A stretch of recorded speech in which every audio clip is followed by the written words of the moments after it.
You, John Fitzgerald Kennedy, do solemnly swear I, John Fitzgerald Kennedy, do solemnly swear that you will faithfully execute the office of President of the United States that I will faithfully execute the office of President of the United States and will, to the best of your ability, and will, to the best of my ability, preserve, protect, and defend the Constitution of the United States. preserve, protect, and defend the Constitution of the United States. So help you God.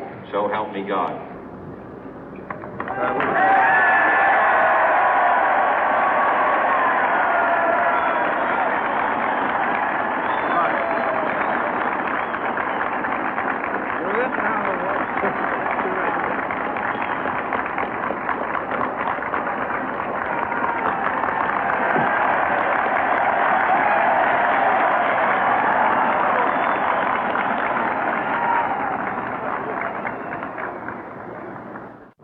Vice President Johnson, Mr. Speaker, Mr. Chief Justice, President Eisenhower, Vice President Nixon, President Truman, Reverend clergy, fellow citizens.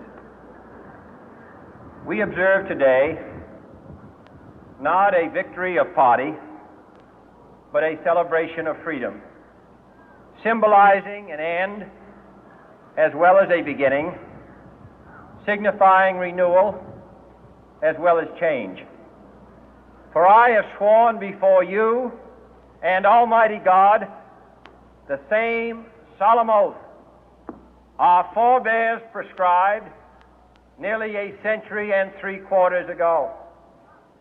The world is very different now, for man holds in his mortal hands the power to abolish all forms of human poverty and all forms of human life. And yet the same revolutionary beliefs for which our forebears fought are still at issue around the globe.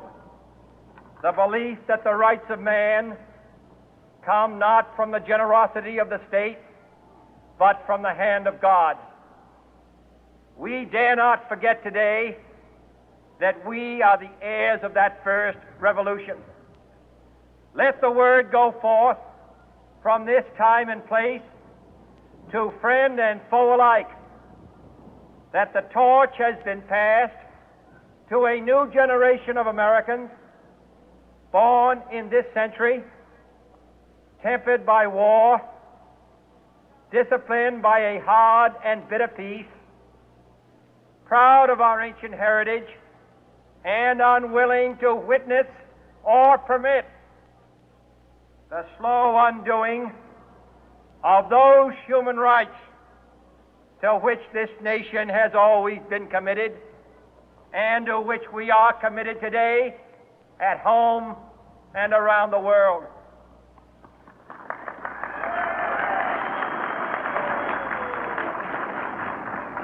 Let every nation know, whether it wishes us well or ill, that we shall pay any price, bear any burden, meet any hardship, support any friend, oppose any foe to assure the survival and the success of liberty.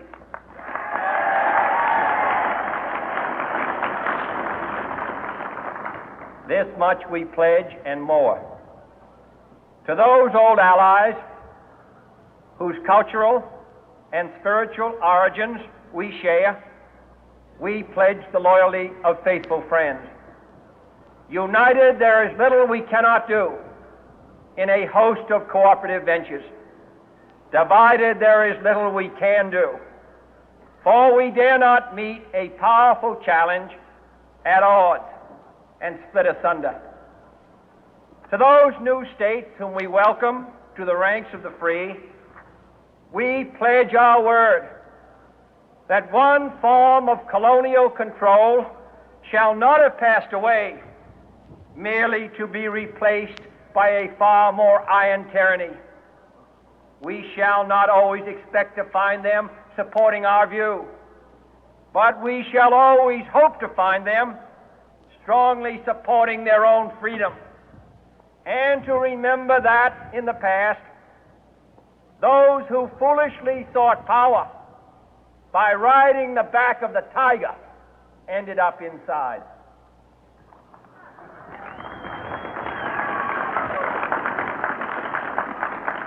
To those people in the huts and villages of half the globe struggling to break the bonds of mass misery, we pledge our best efforts to help them help themselves for whatever period is required, not because the communists may be doing it, not because we seek their votes, but because it is right. If a free society cannot help the many who are poor, it cannot save the few who are rich.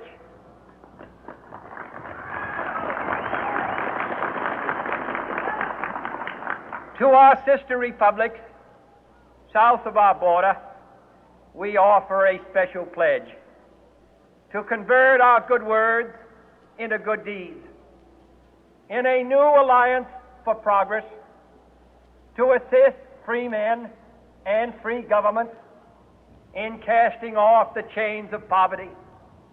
But this peaceful revolution of hope cannot become the prey of hostile powers.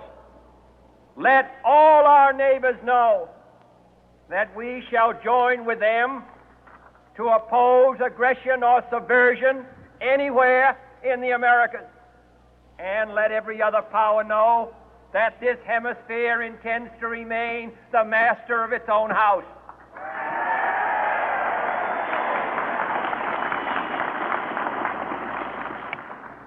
To that World Assembly of Sovereign States, the United Nations, our last best hope, in an age where the instruments of war have far outpaced the instruments of peace, we renew our pledge of support to prevent it from becoming merely a forum for invective, to strengthen its shield of the new and the weak, and to enlarge the area in which its writ may run. Finally, to those nations who would make themselves our adversary, we offer not a pledge, but a request that both sides begin anew the quest for peace. Before the dark powers of destruction, unleashed by science, engulf all humanity in planned or accidental self-destruction, we dare not tempt them with weakness, for only when our arms are sufficient beyond doubt can we be certain beyond doubt that they will never be employed.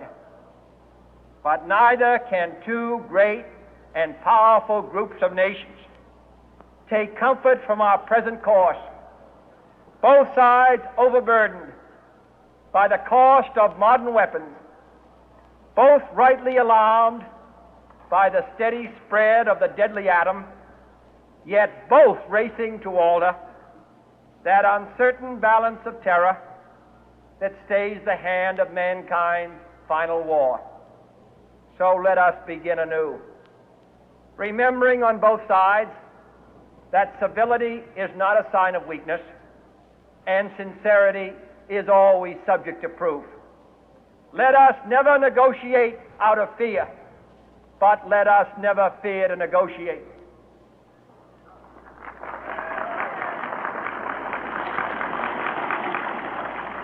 Let both sides explore what problems unite us, instead of belaboring those problems which divide us. Let both sides, for the first time, formulate serious and precise proposals for the inspection and control of arms, and bring the absolute power to destroy other nations under the absolute control of all nations.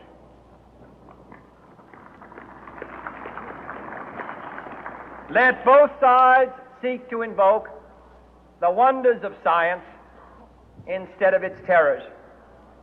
Together, let us explore the stars, conquer the deserts, eradicate disease, tap the ocean depth, and encourage the arts and commerce. Let both sides unite to heed in all corners of the earth the command of Isaiah to undo the heavy burden and let the oppressed go free. And if a beachhead of cooperation may push back the jungle of suspicion, let both sides join in creating a new endeavor, not a new balance of power, but a new world of law, where the strong are just and the weak secure and the peace preserved. All this will not be finished in the first 100 days, nor will it be finished in the first 1,000 days, nor in the life of this administration, nor even perhaps in our lifetime on this planet. But let us begin.